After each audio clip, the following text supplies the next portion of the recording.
पूजनीय संत समाज, सम्माननीय धर्म प्रेमी भाइयों एवं माता बहनों,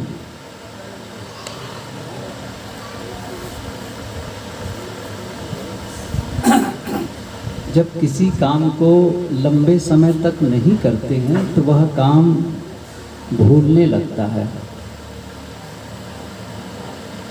उस काम को करने का फिर मन नहीं करता है, क्योंकि मन उधर से हट जाता है। जिसको करने का अभ्यास रहता है उसी को करने का मन होता है। सत्संग भी यही है। लंबे समय से सत्संग वार्ता तो होती नहीं है इस गांव में, तो सत्संग सुनने का मन भी 5-10% बचा रहता है, वह भी कहने सुनने से।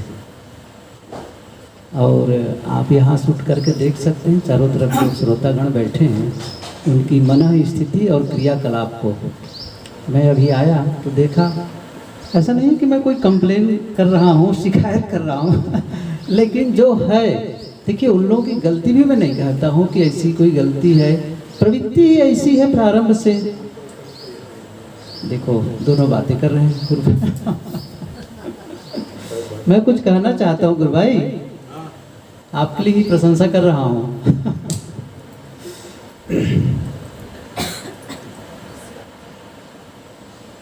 मैंने कहा था ना कि एक सामान्य जीवन होता है कि चलो खाएं पिएं मौज करें, ये कहते हैं ना। अच्छा, जीवन में रखा क्या है? अभी कुछ समय पहले ही, पिछले साल ही तो कलोल गए थे, साथ में विवेक जी भी थे।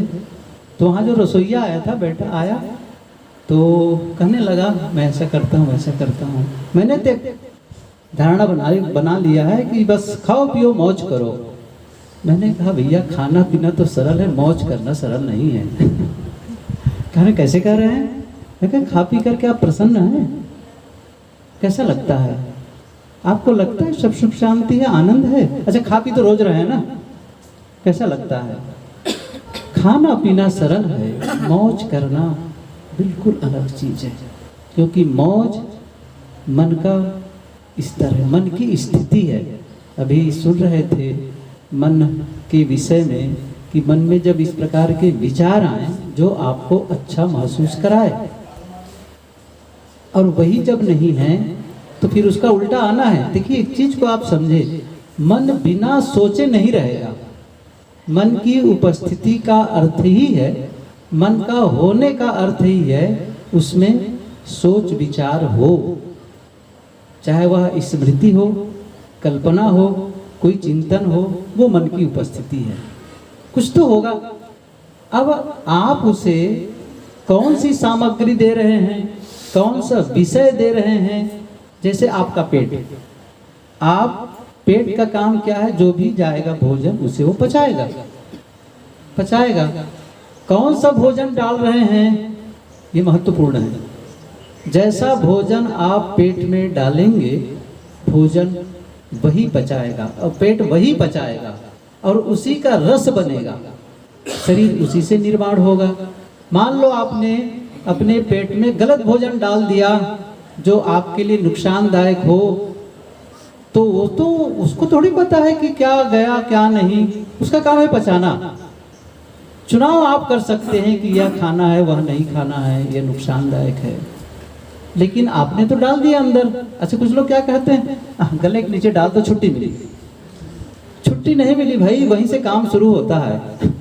असली काम गले के नीचे जब जाता है ना तभी शुरू होता है, उसके पहले तो आपका स्तर होता है, आपका चुनाव होता है। इसी प्रकार मन की बात है, जो आप डाल देते हैं बस उसे भी वह पचाता है, डाइजेस्ट करता है, उसी का रस बनता है। और जैसा आपने डाला उसका रस बना। अच्छा डाले अच्छा रस बना, गलत डाले कड़वा रस बना। अब फिर बाद में ये नहीं होगा कि क्या बताऊं मेरे जीवन में तो दुख है, अशांति है, इतना बड़ा मकान है, अच्छा गाड़ी भी सब सुविधाएं हैं, सब कुछ संपन्न है, लेकिन मन में क्या लगता है? जैसे खोया खोया, ऐसा लगता है जैसे कोई आदमी कुछ खो गया है। संतुष्टि नहीं है, संतुष्टि नहीं है। तो फिर जीवन का क्या अर्थ है? देखिए, कमाना खाना ये जीना तो है ही है, इसके बिना तो काम नहीं चलेगा। लेकिन उसके बाद जो असली काम है वो काम रह जाता है, उसके लिए हम प्रयत्न नहीं करते, इसीलिए चिंता ही नहीं करते ना अपनी। सच बताऊं ना तो हम लोग अपने जीवन के बारे में सोचते ही नहीं हैं, जीवन की चिंता ही नहीं करते हैं। और जब आप उसके बारे में सोचने लगेंगे, उसके लिए पहल करेंगे, तो काम अच्छा होता चला जाएगा। जीवन के किसी भी क्षेत्र की बात हुई, किसी भी क्षेत्र, आप अपने मकान को छोड़ दें यूं ही लापरवाही से, उस पर कोई ध्यान न दे तो क्या होगा? धूल आएगी। और कभी कभी आप देखेंगे किसी मकान में कोई पौधा, कोई बीज कहीं से आता है और उसमें पेड़ बन जाता है, देखे होंगे। और यदि आपने ध्यान नहीं दिया, कहीं पीपल और वट का वृक्ष आ गया ना उसमें दाना, और उसे ध्यान नहीं दिए तो बढ़ता चला जाएगा, बढ़ता चला जाएगा और पूरे मकान को ध्वस्त कर देगा। ध्यान नहीं दिया। अच्छा, छोटा था तो निकाल सकते थे, धूल आई कचड़े, इसलिए जिस मकान में लोग नहीं रहते ना वो मकान जल्दी खराब होने लगता है। आप लोग तो अच्छी तरह जानते हैं इस चीज़ को ना, अच्छी तरह अनुभव करते होंगे। लंबे समय से मकान छोड़कर चले गए, यहाँ साधिकाएँ जो पहले से आई हुई हैं बता रहे थे कितने घंटे लगे हैं जिस मकान में हम लोग हैं, 4 घंटे से भी ज़्यादा लगे थे। सुबह से लगे थे, 11 बजे वो लोग फुर्सत पाए थे। अब मैं कई बार सोचा, मकान को इतना सुंदर बना दिए कि कहीं भी धूल नहीं है, चाहे सामान कहीं रखो, चाहे बाथरूम में जाओ, चाहे कहीं भी जाओ, मतलब सोच के लगा छत पर जाओ, कहीं गया देखा नहीं कि वहाँ कहीं पर धूल और कचड़े हों। मुझे यही कई बार मेरे मन में आया कि सचमुच कितनी मेहनत किए होंगे तब जा कर के उस मकान में रहने लायक हुआ होगा। तो यदि उस पर ध्यान न दिया जाए तो जाले झंखार आ जाते हैं, खराब होने लगता है। कोई माली जिन पेड़ पौधों पर अधिक ध्यान देता है वही पेड़ विकसित होते हैं। खाद पानी डालेगा, ध्यान देगा, आवश्यक उसमें कटिंग करेगा। होता है ना, जब किसी पेड़ को सुंदर, पौधे को सुंदर बनाना होता है तो माली जाकर के उसको तराशता है, सुंदर बनाता है, तब जाकर कितना सुंदर पौधा दिख रहा है। किसी गार्डन में जाओ और वह गार्डन जिसमें ध्यान दिया गया है, माली ने ध्यान दिया है, तो क्या होगा? सबसे पहली बात तो माली, वो जो गार्डन होगा ना, जो बगीचा होगा ना, साफ, कचड़े नहीं दिखेंगे, आप सूखी पत्तियां बिखरी नहीं होंगी और किसी प्रकार कागज के अन्य कचड़े नहीं पाएंगे, वहाँ साफ रखता है वो। पौधे तरासे हुए, जो हरियाली लगी हुई है, घास तरासा हुआ, तो आपको क्या लगेगा? देर तक बैठा रहूँगा, अच्छा लगता है। लेकिन ऐसे भी गार्डन में आप गए होंगे जहाँ उजड़ा उजड़ा लगता है, ऐसे बाग में गए होंगे जहाँ उजड़ा हुआ लगता है। क्यों? कोई सिंचाई नहीं है ठीक से, घास मुरझाई हुई है, पौधे बेतरतीब बढ़े हुए हैं, कोई ठिकाने, कोई फूल भी ठीक ठाक नहीं है वहां पर। क्यों है? क्योंकि ध्यान नहीं दिया गया, उसे तरासा संवारा नहीं गया। इसी प्रकार जीवन की बात है। जीवन के जिन हिस्सों को हम, जिन हिस्सों में ध्यान नहीं देते हैं वे हिस्से भी ऐसे ही होते हैं। चाहे आपका स्वास्थ्य ही हो, स्वास्थ्य पर ध्यान न दो, कुछ भी खाओ, जब चाहे जब उठो, जब चाहे सो, कहीं जाओ, कुछ भी करते रहो, तो क्या होगा? आपका स्वास्थ्य धीरे धीरे बिगड़ता चला जाएगा और बाद में बहुत सारी दवाइयां करने के बाद भी स्वास्थ्य वापस नहीं आता है। लेकिन हम में से भी कई लोग ऐसे हैं जिन्होंने ध्यान दिया अपने स्वास्थ्य को, तो अंत तक वो स्वस्थ रहते हैं, स्फूर्त रहते हैं और चलते फिरते उनका जीवन समाप्त होता है। और हम सभी जानते हैं, हम सब भी जीवन समाप्त करने वाले हैं कुछ दिनों के बाद, लेकिन उसके पहले बहुत सी पीड़ाओं को झेल कर जाते हैं, बहुत से तकलीफ झेल करके जाते हैं। और यदि ध्यान देते तो वो बातें न होती। इसी प्रकार संबंधों की बात है, यदि संबंधों पर ध्यान दिया गया तो संबंधों भी सुधरने लगते हैं। तो जैसा संबंधों के विषय में कहा कि हम सभी संबंधों पर ध्यान नहीं देते हैं, तो जैसे मैंने गार्डन को उदाहरण दिया, खेत का उदाहरण समझ लीजिए। तो खेत में घास फूस उगने लगते हैं, विजाति घास। हम लोग जानते हैं सूरत में, हमारे साथी जानते हैं कि छोटी सी है, उसमें जगह जहाँ हरियाली लगाते हैं, घास लगा देते हैं, कितनी विजाति घास आ जाती है। और उसे न निकालें तो जैसे जंगल, उजड़ा हुआ जंगल लगेगा। ऐसे ही है संबंधों में भी, वो साथ साथ रहेंगे, एक दूसरे के प्रति संदेह होने लग जाता है। गुरुदेव जी की बातें, कई बातें, इतनी अच्छी बातें, सभी बातें अच्छी होती थी, लेकिन कुछ बातें ऐसी जो बिल्कुल मन को छू लेने वाली। गुरुदेव जी कहा करते थे कि बनारस में, काशी में पुस्तक प्रकाशन के दरमियान रहना होता था। बहुत पहले की बात है, 60 के आसपास की बात है। तो साथ में गुरुदेव जी के सहयोग में और भी संत रहते थे। तो गुरुदेव जी तो पुस्तक प्रकाशन में लगे रहते थे। अन्य संत जो अन्य व्यवस्था देखते थे, भोजन पानी, बाजार से सामान लाना है तो पैसा देता था। एक संत के बारे में, हमारे संत तो जानते हैं उनके विषय में, तो पैसा जब देते थे तो कहता था पैसा खत्म हो गया। मुझे लगता था पैसा कैसे इतना जल्दी खत्म हो गया, इतनी जल्दी। नाम जैसे बताऊं, पूज्य श्री शरणपाल साहिब जी, उनके बारे में गुरुदेव जी कहा करते थे कि पैसा देता था, सामान सब्जी लाना है, कुछ और चीज़ लाना हो तो ले आते थे। फिर पैसा लगता था इतनी जल्दी कैसे खत्म हुआ, थोड़े दिन पहले तो दिया था। तो लगता था कहीं भूल तो नहीं गई लिखने में, कहीं ऐसा तो नहीं कि ज़्यादा पैसा दे गए हो दुकानदार को। लेकिन जब वो अपना लिस्ट दिखाते थे, वो कॉपी दिखाते थे, जो लिखा रहता डे बुक दिखाते थे, तब लगता था बात तो सही है, खर्चा तो सही हुआ है। अब बताइए, तो मन में होता था कि इस प्रकार कैसे हो गया है ये। अपनों के प्रति भी संदेह होने लगता है। कई बार क्या होता है कि सामने वाला भी सही होता है और हम भी जो सोच रहे हैं वो भी सही होता है। ये भी ध्यान दीजिए, दो सही लोग भी एक साथ लड़ते देखे जाते हैं। आप दोनों को अलग अलग एनालिसिस करेंगे तो लगेगा सही तो कर रहे हैं आप, अच्छा उनकी तरफ जाओगे, अच्छा सही तो कर रहे हैं। तो दोनों पॉइंट ऑफ व्यू से देखेंगे तो ऐसा लगेगा सही है, लेकिन फिर भी कुछ तो है अंतर, कहीं तो बातें हैं जो आपस में बन नहीं रही है। दोनों सामने वाले के भी जब सुनो तो ऐसा लगता है अरे नहीं बिल्कुल सही है।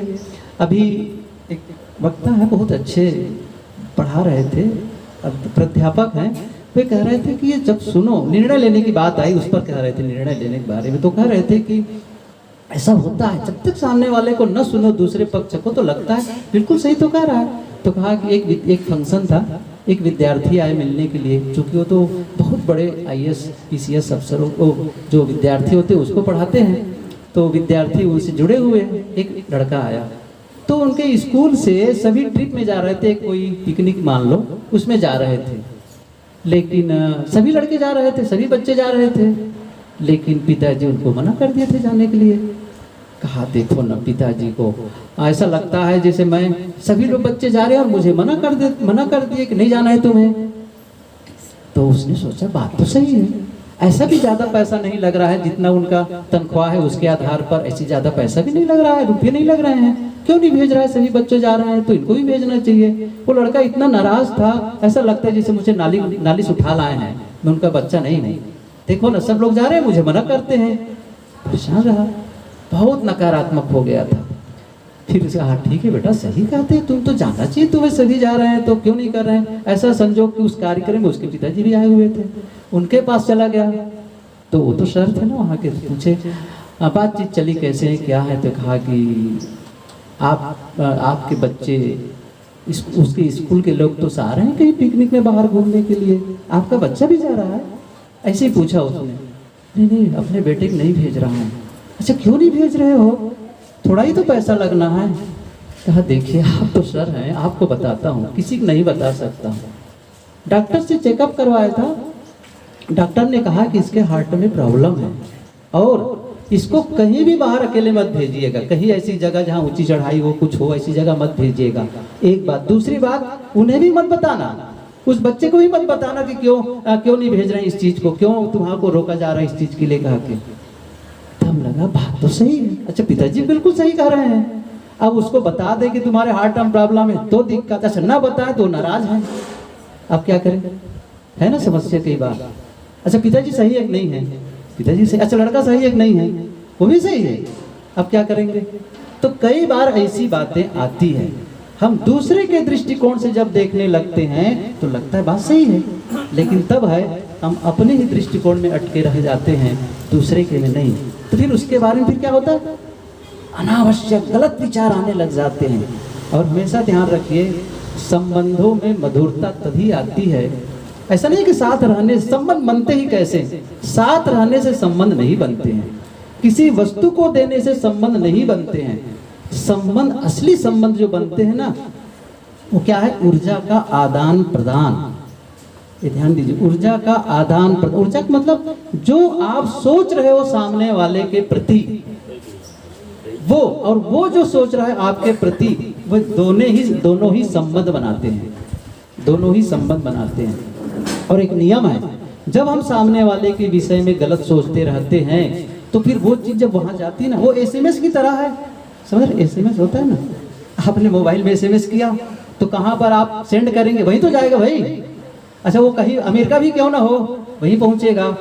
तो दूरी महत्वपूर्ण नहीं है, फिर वही जाता है जिसके विषय में सोच रहे हैं, और वो भी वहां से फिर वही फीडबैक देता है वापस, वही फीडबैक देता है, वहीं से वो बातें, वही संबंध बनाते हैं। फिर वो ऊर्जा जो जा रही है ना वहां से यहाँ तक कि वो, तो यदि हम गलत सोचेंगे तो वहाँ से भी गलत आने वाला है, और अच्छा सोचते हैं तो फिर अच्छा विचार आने लगता है। अभी सुबह ही, पहले भी सुना था इस कहानी को, आज सुबह ही कहानी सुन रहा था कि एक राजा था, बहुत दयालु था, अपने प्रजा के लिए अच्छी बातें सबके लिए करता था, सबके हित के लिए सोचता था, सबके भले के लिए सोचता था, काम भी अच्छा करता था, और सभी प्रशंसा करते कि हमारे राजा साहब अच्छे हैं।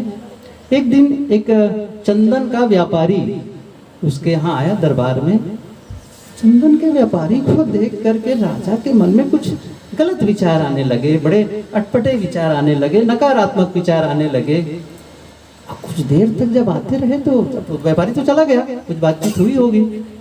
फिर मंत्री से कहा, मंत्री आज तो बड़ा गजब हो गया है, मेरी ही प्रजा है ना, वो आया था वो चंदन का व्यापारी, लेकिन फिर भी उसके लिए मेरे मन में कुछ गलत विचार आ रहे थे, ऐसा कैसे हो सकता है। उन्होंने कहा कि हुजूर मुझे थोड़ा समय दीजिए, थोड़ा सा परखूं इस बात को जा करके। तो वो चला गया चंदन के व्यापारी की दुकान पर, और उसने कहा, कहो भैया कैसे चल रहा है आपका। कहे ठीक है, चल रहा है, लगभग काम तो चल ही रहा है, लेकिन फिर और सब यही सवाल पूछते पूछते कहे कि लेकिन एक थोड़ी सी कठिनाई है, मेरे पास चंदन की लकड़ियाँ बहुत इकट्ठी हो गई है, और मैं सोच रहा हूँ कि ये कब बिके, और जब बिकेगी नहीं ठीक से तो फिर मेरा जीवन भी, परिवार का भी और व्यवसाय भी, ये कैसे अच्छे से चले, कैसा हो काम। तो सिर्फ चंदन की लकड़ी बिके, और मन में यही बात आती है, राजा कब मरे तो मेरी चंदन की लकड़ी वहाँ बिके, क्योंकि जलाने के लिए चंदन की जरूरत पड़ेगी, चंदन की लकड़ी की, तो वो बिके, तब राजा कब मरेंगे, तब वो लकड़ी बिकेगी। अब वो मंत्री के समझ बात आ गई ये बात कुछ तो है मामला। तो उसने कहा कि आप ऐसे ही क्यों सोचते हैं कि वो मरे तब लकड़ी बिकेगी। एक काम करता हूँ, तुम्हारे जो आपकी लकड़ी है ना, उसको रोज लकड़ी खरीद के ले जाएंगे और राजा के लिए भोजन बनेगा। इस लकड़ी से, चंदन की लकड़ी से राजा का भोजन बनेगा, रोज खरीदेंगे लकड़ी, रोज पैसा आएगा। ये बहुत अच्छी बात है, एक नियमित आवक, नियमित रोज लकड़ी बिकेगी। अब उसने सोचा ये बहुत अच्छा है। अब क्या प्रार्थना करने लगा कि भगवान राजा को लंबी उम्र मिले सही है ना, लंबे, बहुत लंबे समय तक जिए वो, ताकि लकड़ी रोज बिके, रोज बिके। बहुत लंबे समय तक जीने पर लकड़ी बिकती रहेगी, आमदनी होती रहेगी। अब प्रार्थना करने लगा कि राजा लंबी उम्र पाए, सुख सुविधा संपन्न हो, सब कुछ बढ़िया चले। उसने कहा कि फिर कुछ दिन बीते तो फिर वो आया व्यापारी उनके दरबार में, उसको देख कर वाह कितने अच्छे व्यापारी हैं। और राजा के मन में इतने अच्छे विचार आने लगे, इनको इनाम दूं, कुछ गिफ्ट दूं, कुछ कुछ करूं। फिर मंत्री से उन्होंने कहा, आज तो उस व्यापारी के आने पर मन में बहुत अच्छे विचार चल रहे थे, ऐसे कैसे हुआ। उसने कहा, फिर उस राजा मंत्री ने सारी बातें बताई, उसने आपके विषय में क्या सोचा, फिर आपके मन में कैसे विचार आया, फिर उसने विचार कैसे बदला, फिर आपके मन में कैसे विचार बदला।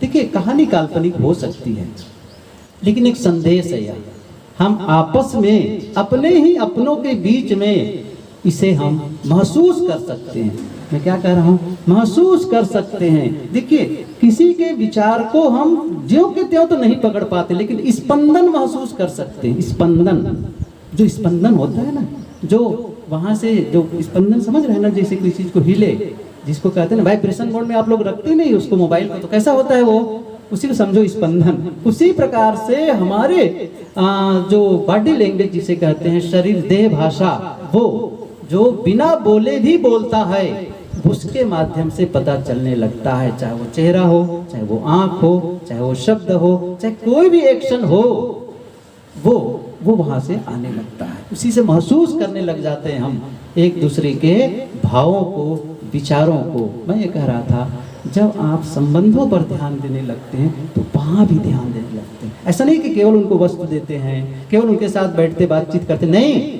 कौन सा विचार दे रहा हूँ, ध्यान दिए वो ठीक होने लग जाएगा। ध्यान देने लगे ठीक होने, तो स्वास्थ्य पर ध्यान दो, संबंधों पर ध्यान दो, व्यवसाय पर ध्यान दो, और मन की शांति पर भी ध्यान दो। और जैसे ध्यान देने लगेंगे तो क्या होने लग जाएगा, वो चीज में सुधार आने लग जाएगा, सुधार आने लग जाएगा, और मन चाहा परिणाम मिलने लग जाएगा। हम सबको चाहिए इन सब चीज़ों पर ध्यान दें, प्रयास करें। इसीलिए सत्संग बार बार रिमाइंडर करता है, रिमाइंडर का ही काम करता है, एक प्रकार से बार बार याद दिलाता है, नहीं भाई केवल कमाओ खाओ मत, कुछ अपने लिए भी करो, मन की शांति के लिए करो, क्योंकि यही बहुत महत्वपूर्ण चीज़ है। हर आदमी सुख और शांति के बिना भटक रहा है। अब भटकना बंद करें, अपने में लौटें, शांत और प्रसन्न होना शुरू करें।